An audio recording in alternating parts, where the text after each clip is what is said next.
Fortress on a Hill with Henry, Danny, Kagan, Giovanni, Shiloh, and Monisha. Well, welcome everyone to Fortress on a Hill, a podcast about U.S. foreign policy, anti-imperialism, skepticism, and the American way of war. I'm Henry. Thank you for being with us today. With me are my co-hosts Monisha and Shiloh. How are you both doing this fine Tuesday evening? Doing great. Thank you, Henry. Hey, Monisha. Hey, Shiloh. Hey, Henry.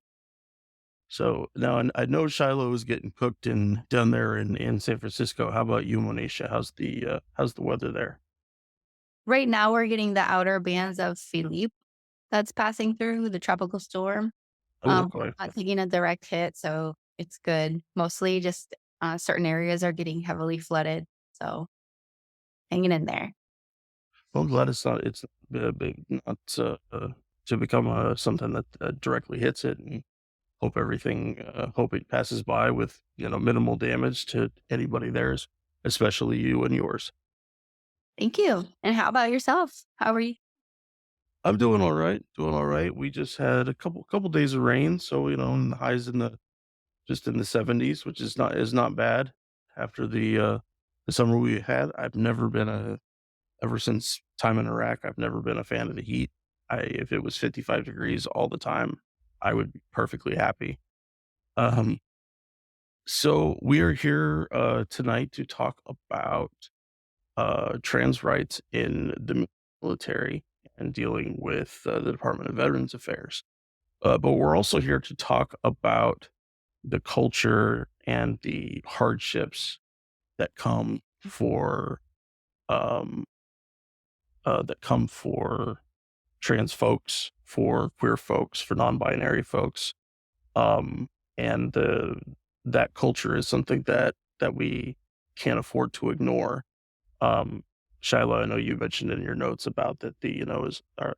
Are we to um, are we to be happy and say rah rah when queer people and trans people are brought into the military when we know that we're bringing them into an organization that even without all of the other hardships of the military, that those are ever present? Where we best put our energy in those moments? Um, I, for one, in terms of doing this podcast, is that the first and foremost, we come into it from anti-war, anti-imperial type ways, and then please expand on this if you guys have a different opinion. That number two, we also have to recognize that the military goes on, even though we have taken this very large step away from it, and we advocate for people generally to avoid joining the military, to look at how the media and how the United States government presents those things to people.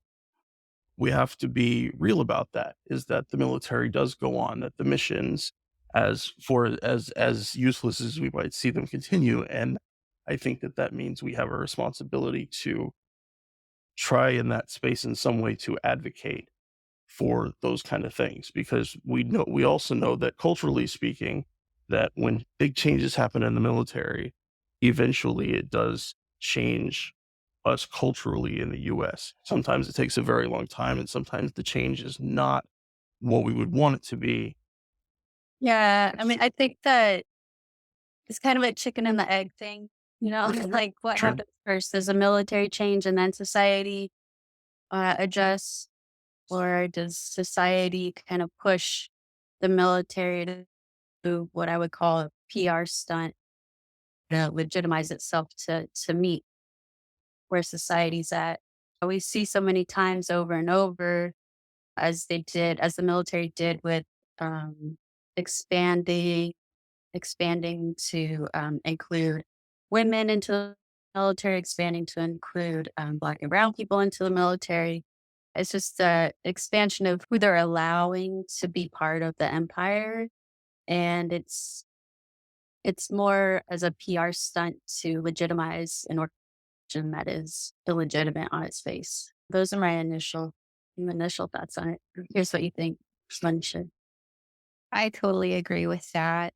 Um, I think going back to the chicken and the egg concept, if we look at history, the history of exploitation, the history of um, the way that the US government intentionally creates these, how would you call them?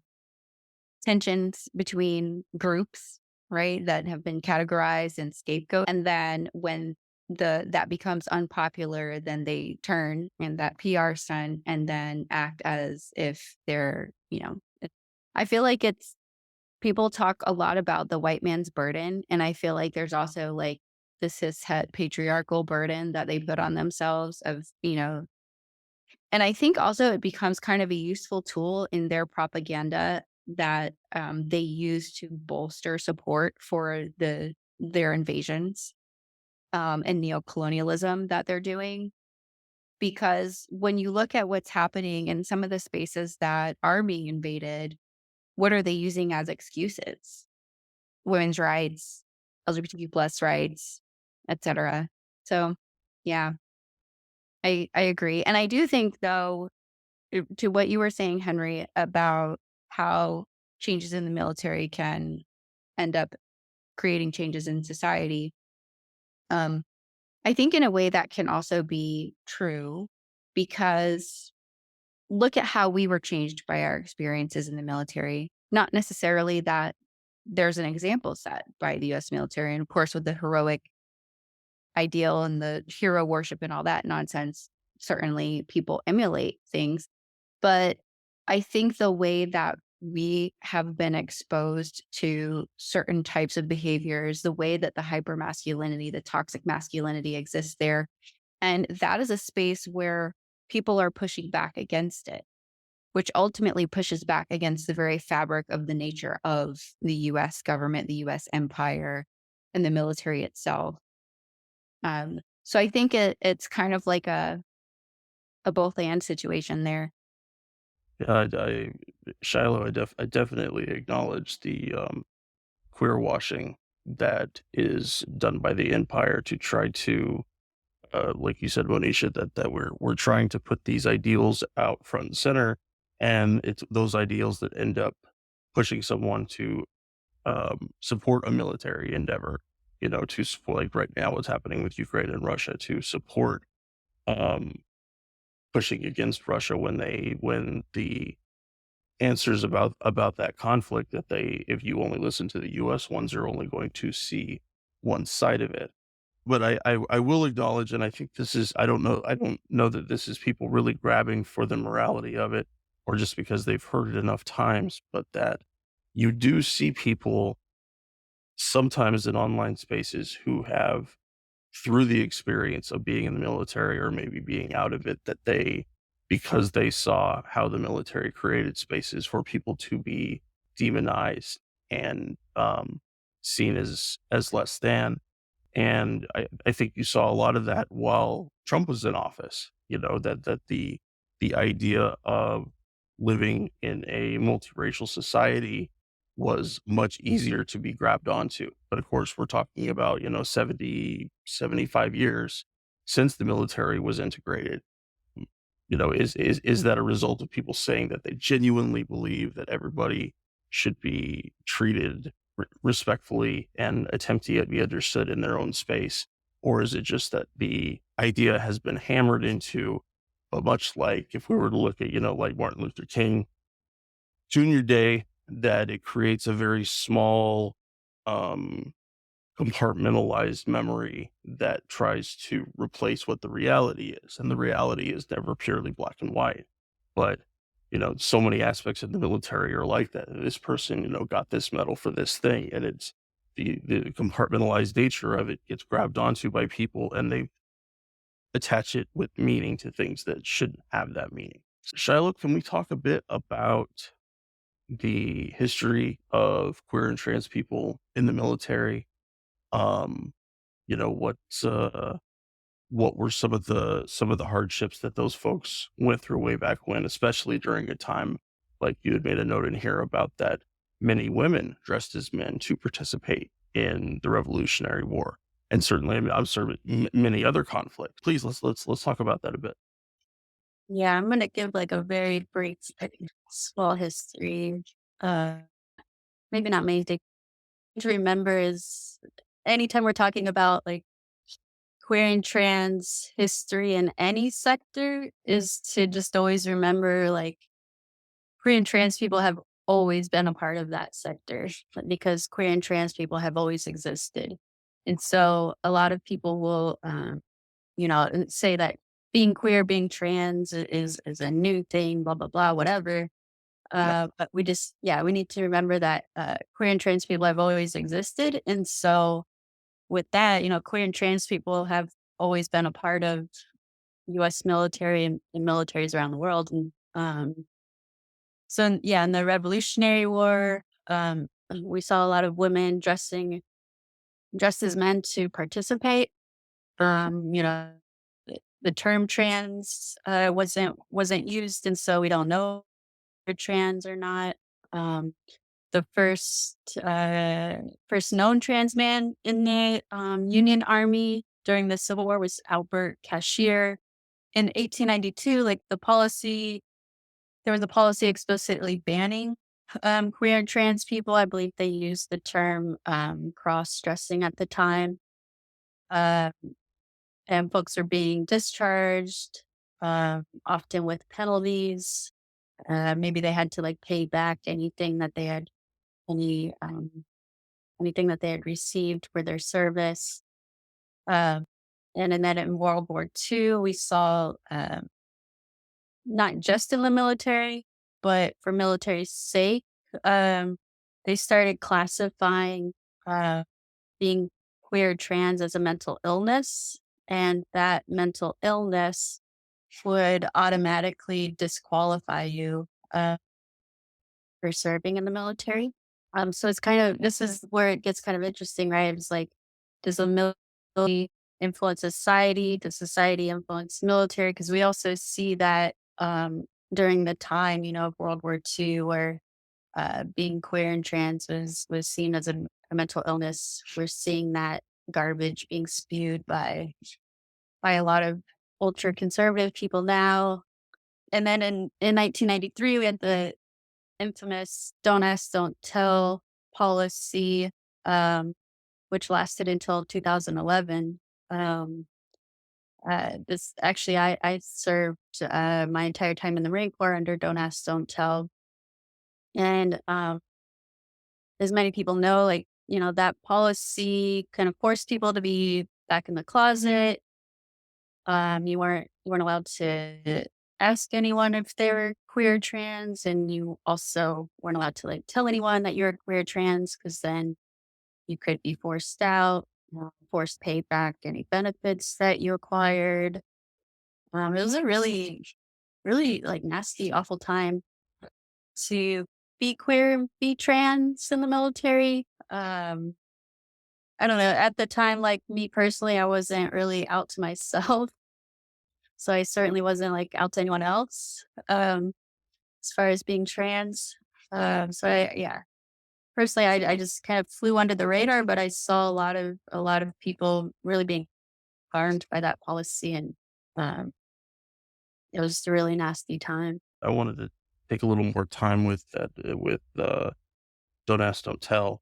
Um, you know, I knew a few people who were gay during my time in the service, and I was already a very quiet person to begin with, so they were people that I didn't necessarily know very well, but because we, went in the same social circle, being in the same unit, that you understood that was what was happening. And sometimes the great lengths someone would have to go if there was a accusation to try to clear it up or try to bring it back to zero for a second.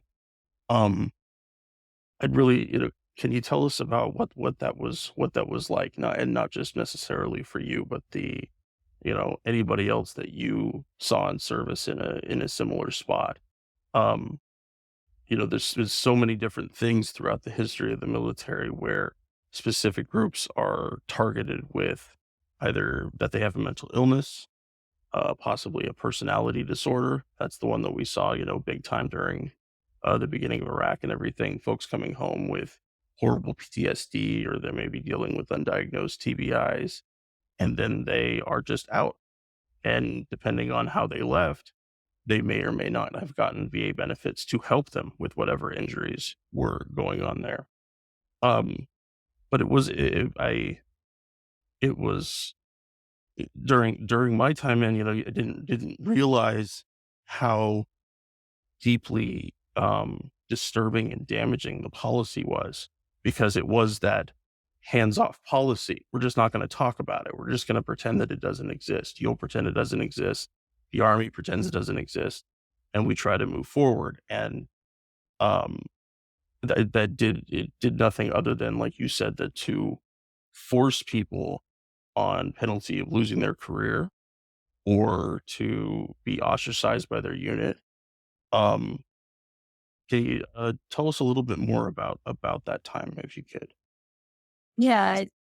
And for me, like as soon as I caught wind that my benefits could be taken away, I just yeah, went like so far into the closet and just because I had very much been lied to by my recruiter saying that I wouldn't be deployed. And, 6 months after boot camp, I was deployed. And so I had access to benefits at that point, and so I was like, oh my God, like, the things that I went through could be just taken away. And that was enough to just scare the whatever out of me. And just, yeah, I had a boyfriend and it was just like, you're not going to catch me.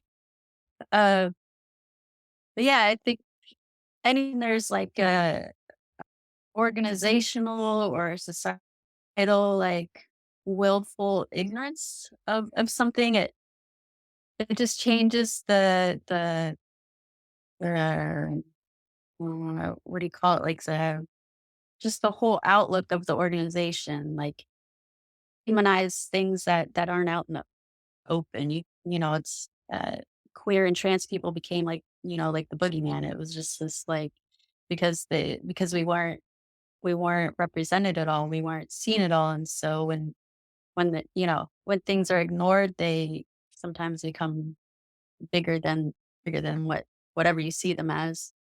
I just remember it being a very scary time. There were people. I think he was actually a little bit, maybe a year or two before me in my unit, who had orders to deploy and came out, and he was thrown in the brig and um, treated very unfairly. I've kept up with him a bit. He's just like accessing his benefits and care. Uh, I think that ostracizing within an organization causes its own trauma. And yeah, and it's trauma that you couldn't seek care for, because if you sought care for it, you would out yourself. Um, or, if you did out yourself, then you don't have access to care. So it's kind of this circular problem. So then we come to um, both the end of Don't Ask, Don't Tell and the Trump ban and the Biden repealing of the policy. What do you think? And you don't have to touch on each of them. It's just whatever sticks out to you. But um, in terms of really advocating and allowing spaces for queer folk versus more of that window dressing, what would you say? Where do you see those policies more leaning? Did you feel that there was some brave moments that people actually stood up and did something, or despite words, was it just a an anti-smear campaign for the military? Was it just queer washing? Yeah, it's a very important question and topic to talk about. I think obviously with the uh, so-called trans ban from Trump in 2017, you know that could only cause harm to the queer and trans community, and that was its purpose, right? Is to ostracize and demonize a already demonized group of people. Um, and then we had Biden in 2021, I think in his first 5 days of office, like reversed that trans ban. And all of a sudden, like the community is supposed to be celebrating, but I very much wasn't celebrating. Like it just as got rid of Don't Ask, Don't Tell, and I had just got out of the Marine Corps like 4 or 5 months before that, and so I was in San Francisco when that happened, when the Don't Ask, Don't Tell was repealed, and people were celebrating, and I felt like a party of one celebrating. Like, why? Why are people excited that our community gets to involve themselves in the empire? I just was really really awestruck by that. Yeah, I think that we have to.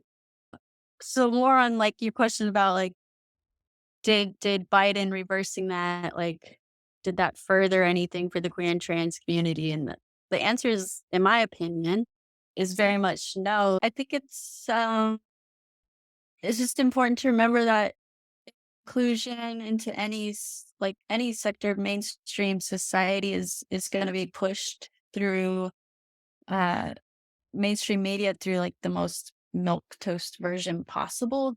So in Sure. other words, to make the argument of queer and trans people being included in the military, to make that palatable, the story is going to be pushed through the most acceptable quotes, narratives and identities. So like white trans men or white trans women who are like gung ho and just want to serve their country and, you know, live up to all that nonsense. Um, so the narratives are always gonna to push expanding the idea of like who's deemed acceptable to work for the empire, and like mainstreaming specifically in the context of US military is the idea that like there's subgroups of people who are seeking liberation, um and so they can be included in the institutions so long as like all of their politics and actual needs are just totally vapid and like don't exist. The mainstreaming of that subgroup, like queer and trans people, it just all it does is legitimize the institutions. So it legitimizes the military because society by and large has said, queer and trans people A exist, B have a right to exist.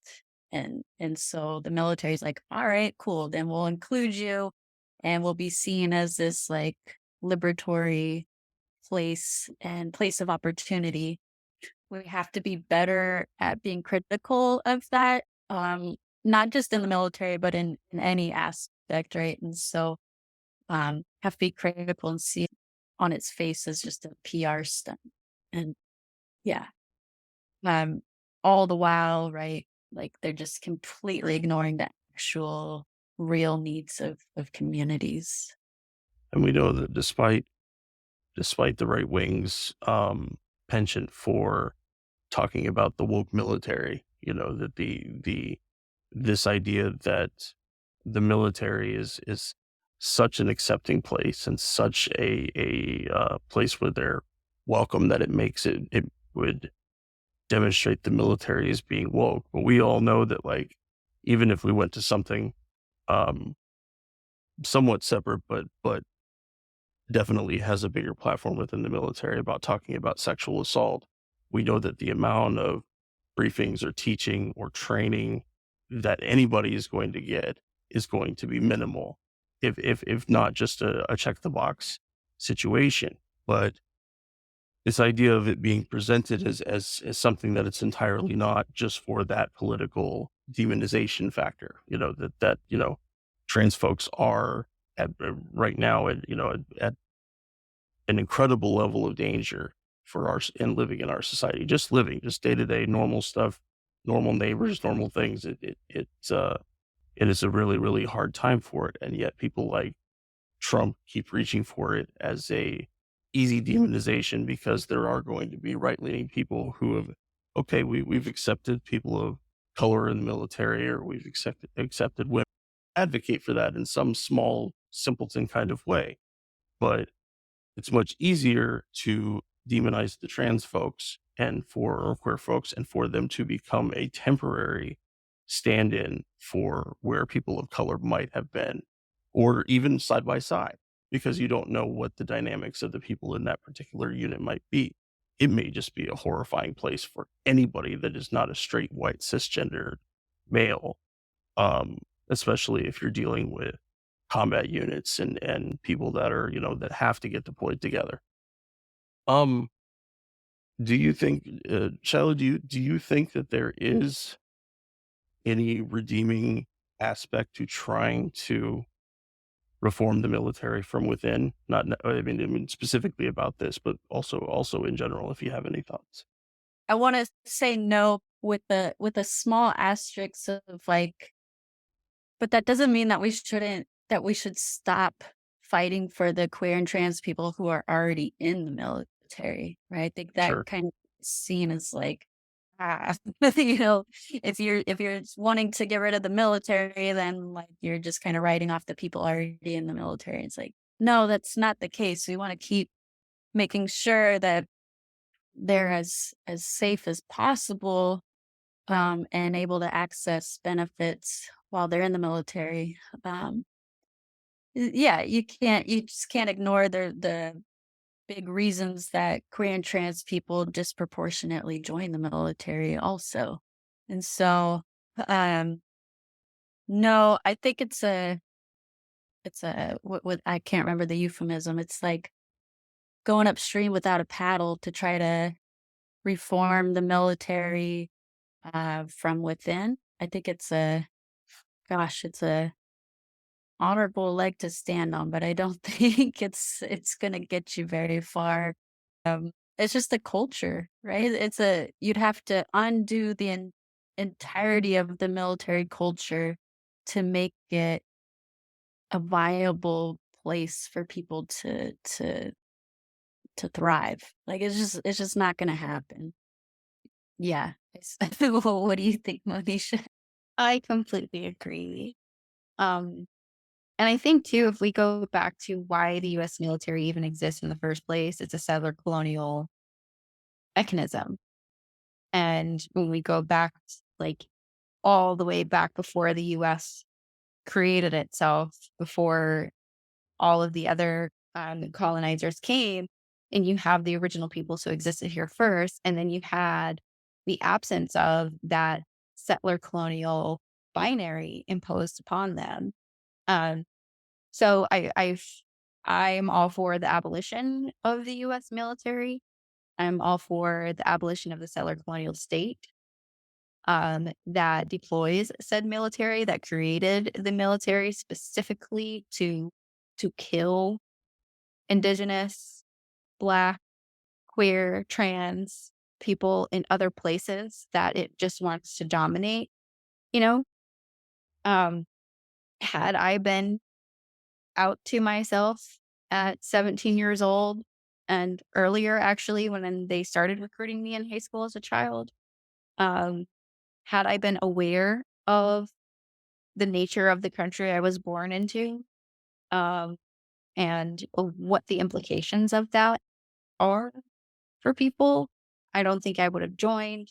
Um, and so now, like, hindsight is 2020, as they say, and being out, being queer, being a survivor of military sexual violence, being Puerto Rican, being from a colonized community, where we also live with the environmental damage, just like communities in the US do. Like I'm thinking of one of the towns in California, actually, that's a super fun site. And it's a predominantly Black populated town. Um, so, and thinking about, can the is it worth reforming? No. I don't think for any of us in targeted existences, targeted identities, um, if I can be just frank, I don't think that we should be taking that bait, you know. and thinking that, oh, as long as we only make our own personal conditions better and we make our own personal lives a little bit easier, the rest is fine. And we just ignore or don't allow ourselves to be confronted by um, the realities of what our supposed liberation means for others. It means that to make ourselves more liberated, in air quotes, we are taking the liberation of others away from them. We're harming other queer people consistently. And for what? So that's how I feel about it now. And I do agree with you, Shiloh, that it doesn't mean we throw the baby out with the bathwater and just assume that the lives currently trapped inside the U.S. military are not worth trying to rescue. And like I was mentioning before, we have come into the awareness that we have now because, in large part, of our experience as well in the military. So I think that can be true for others too, and there has to be a way for us to reach in and try to bring them along, to try and expose them to realities that maybe they haven't been exposed to before.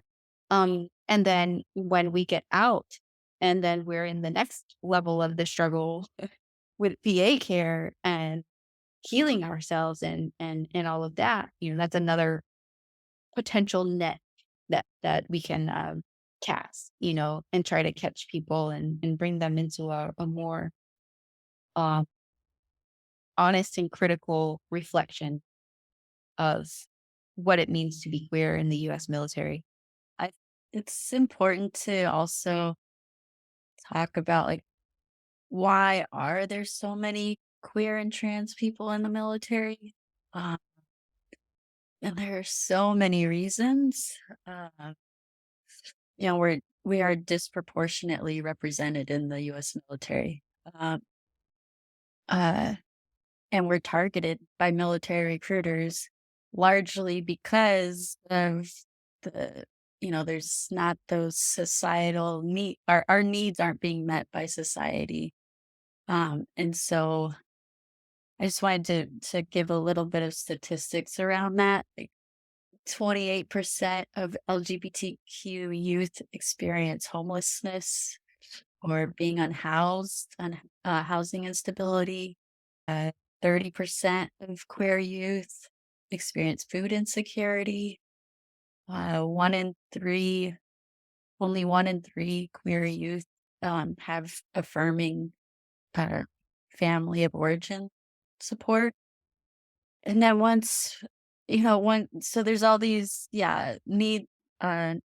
just basic human needs not being met: food, shelter, clothing, viable income, et cetera, et cetera.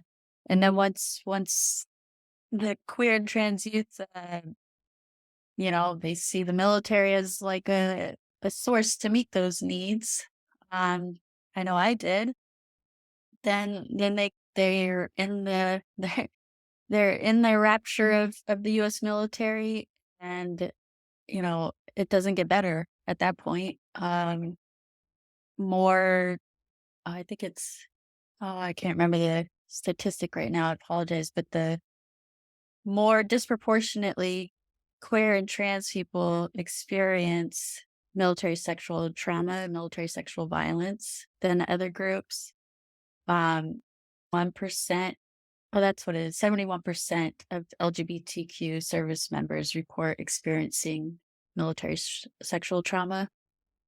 And then once you get out of the military, trans and gender nonconforming veterans experience homelessness at a much higher rate, almost 21%.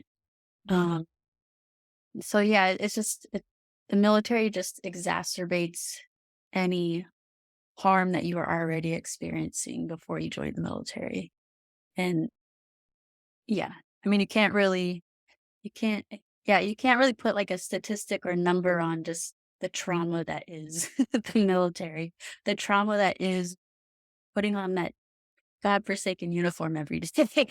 Um, so last thing I wanted to mention for today, talking about the VA, talking about what it really looks like for someone, queer or trans people to try to get care, to try to ensure that they feel like they actually can go to these places, that they're welcome in these places, to get an appointment, see a doctor, deal with all those things. And I don't have any statistics in front of me, but veterans, we all of us, um, we always end up getting so much more from our time in the military in terms of not necessarily like injuries or disability for everybody, but that, that someone might come out and just have high blood pressure.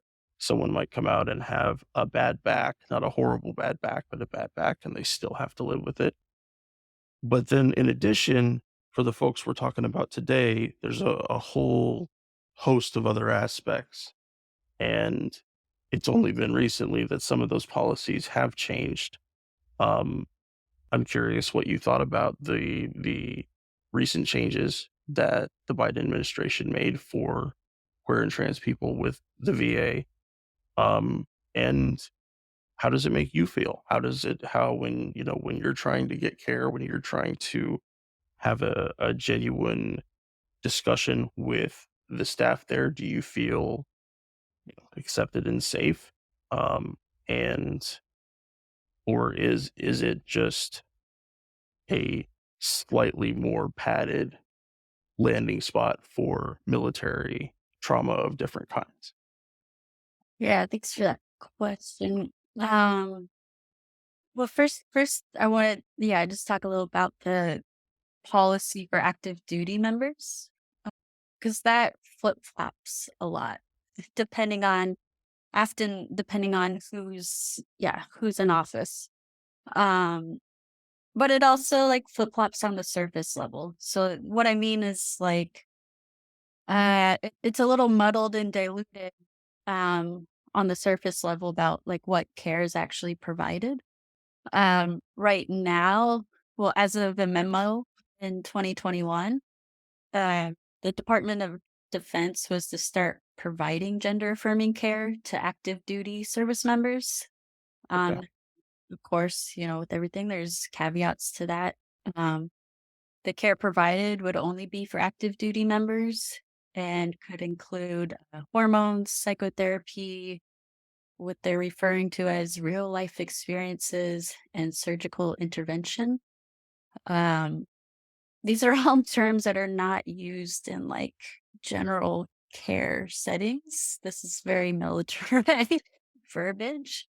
So what they're referring to with like real life experiences is like your gender expression. So like what uniform do you wear? What bathroom do you use? That kind of stuff. Um, the memo outlines that in order to access hormones and gender affirming surgery, which they're calling uh, surgical intervention, one must first demonstrate, this is a quote, demonstrate 18 months of stability in their gender.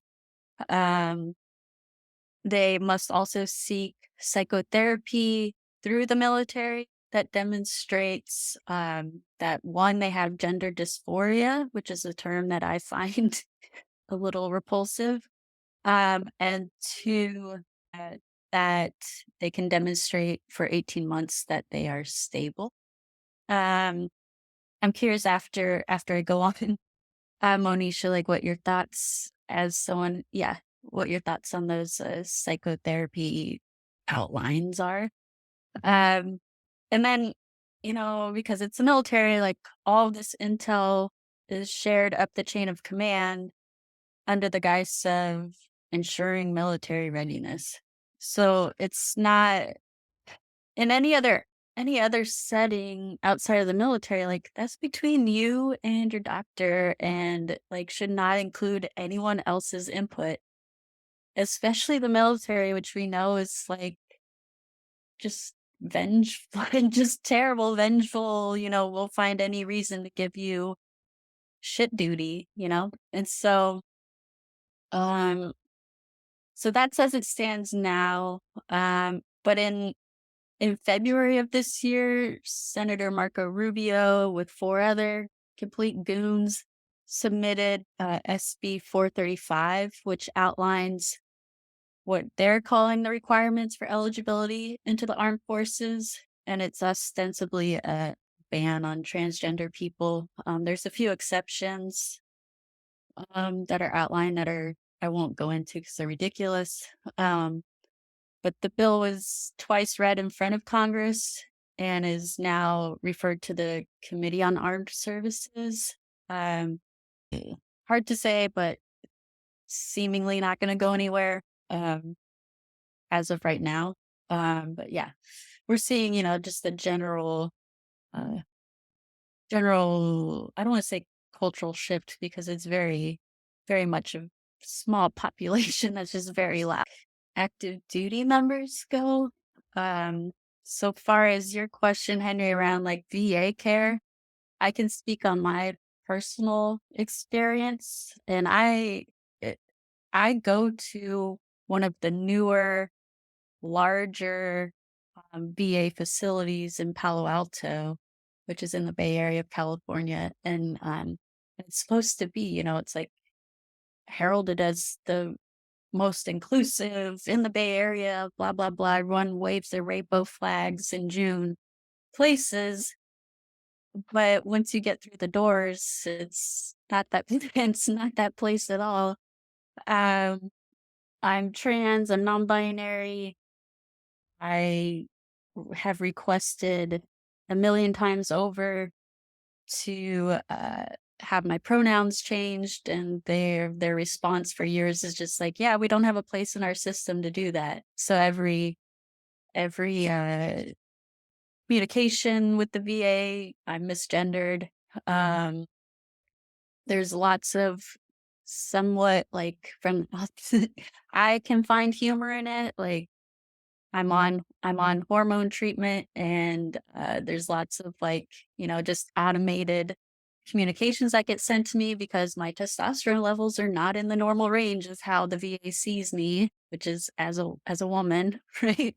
And so that triggers like automatic communication to me that's sent in the mail. Anytime I get blood work done, which yeah, like I said, I can find humor in that.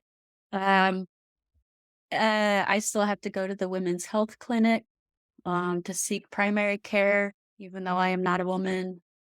Um, they provide hormone replacement therapy, HRT, but that is really the only trans healthcare that they provide. There is uh, no gender affirming surgeries that are covered through the VA. I had top surgery that I had to pay out of pocket from a private surgeon. It was a pretty penny, and I've been denied 3 times for a hysterectomy. Um, yeah, just I mean, any other Kaiser, any private healthcare, they provide hysterectomies for trans people, under trans care because that's trans healthcare. But the VA does not provide that care. So there's this, as we're hopefully is becoming clear, like there's a lot of window dressing, there's a lot of what's referred to as pink washing or queer washing that happens, especially amongst liberal politicians and liberal people where they want to say that they're being inclusive, but then you just, you know, go one layer deeper and you see that there's actually no tangible shifts happening. It's all just lip service. That's what I'll say about the VA. I was, yeah, being clear, but try not to drag them through the mud. It's just like weird, like I want to be thankful that I have the VA for healthcare. Um, and at the same time, like y'all need to do better and step it up. They've been saying since Obama was in office that they're gonna quote look into, the cost benefit analysis of providing gender affirming surgeries, and you know apparently they haven't figured it out yet. So, yeah. When we were last week, when we were discussing Guantanamo Bay and specific about the medical care that the detainees receive there, and how under the the guise of general and specialized care, that there's enough euphemisms in there to make the uninformed reader think that the U.S. would do more for those folks in there. And immediately upon when I was reading through that and making notes, I immediately thought about how that euphemism bullshit plays into the lives of queer and trans folks. That that again, someone who's the tiniest bit informed could read, that they help treat gender dysphoria and they do this and they do that, and come away with the idea that trans folks are legitimately getting the care that they need, the care that they would receive if they were dealing with civilian providers.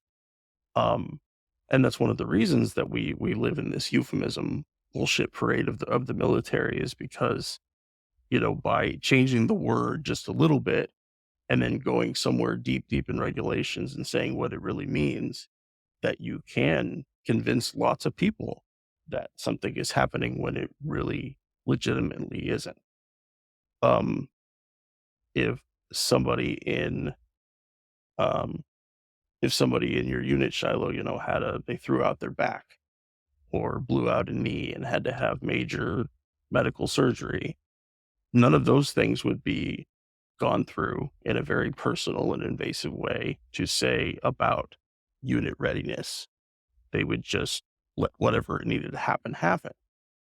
But because we live in a society that so devalues queer and trans people, or just pretends that they don't exist, that those horribly ineffective steps are seen as they have legitimacy. They have power in that way.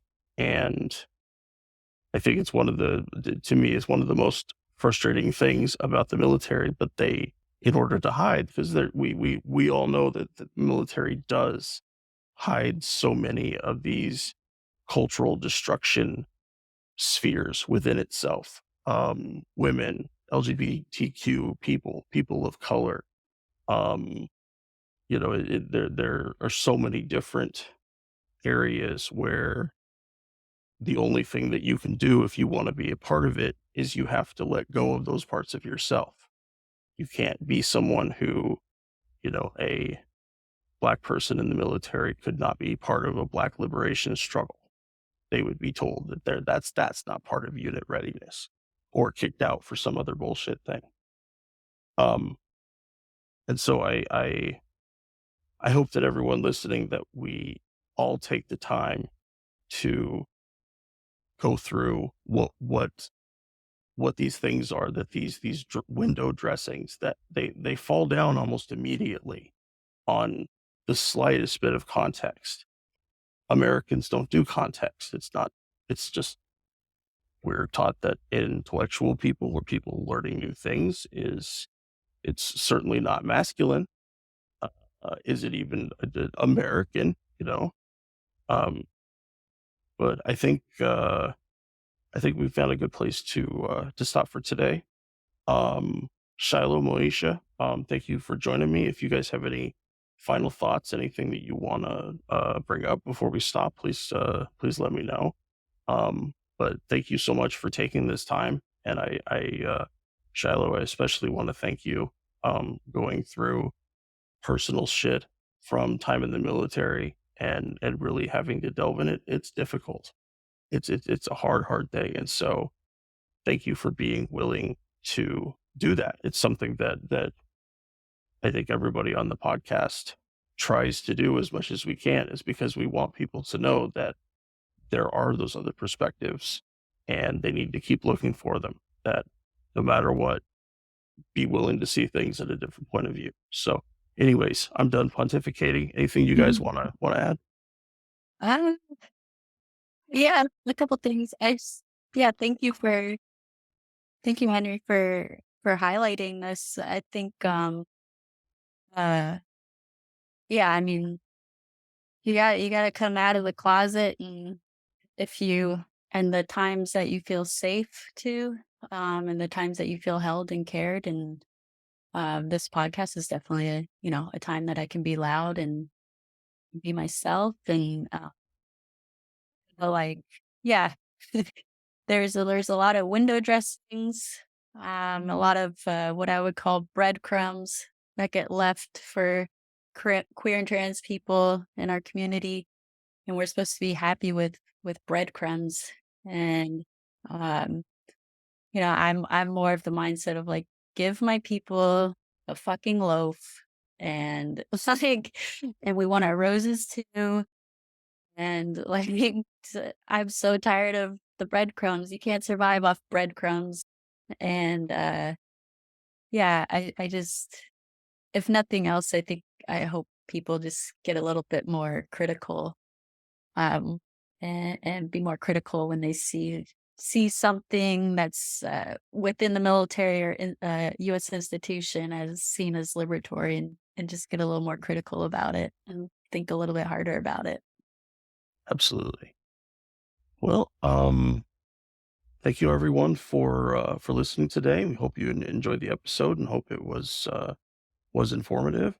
Keep looking for these kind of shows, because you guys know this is the bread and butter of Fortress on a Hill, is that we want to get into real people's experiences and the experiences that are so often left out. So, Shiloh, thank you. Monisha, thank you. And to everybody listening, we'll see you next time. Take care. We get asked often what people can do to help support the podcast. One really powerful way to help us grow and reach more people is to leave us a review. You can do that on iTunes, which is the best place to leave a review. iTunes does reach the most people these days. The next best place is Facebook. Go to our Fortress on a Hill Facebook page and look for the Reviews tab. Money is tight these days for everyone, especially in the lingering shadow of COVID. Penny pinching to make it through the month often doesn't give people the funds to contribute to a creator they support. So we consider it the highest honor that folks help us fund the podcast in any dollar amount they're able. Patreons is the main place to do that, and for supporters who can donate $10 a month or more, they will be listed right here as an honorary producer, like these fine folks.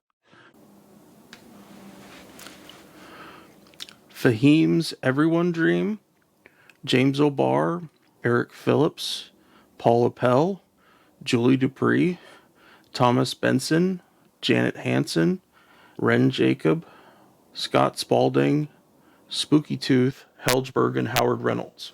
Your contributions are wonderfully helpful to us. Thank you so very much. However, if Patreon isn't your style, you can contribute directly to us through PayPal at paypal.me/Fortress on a Hill.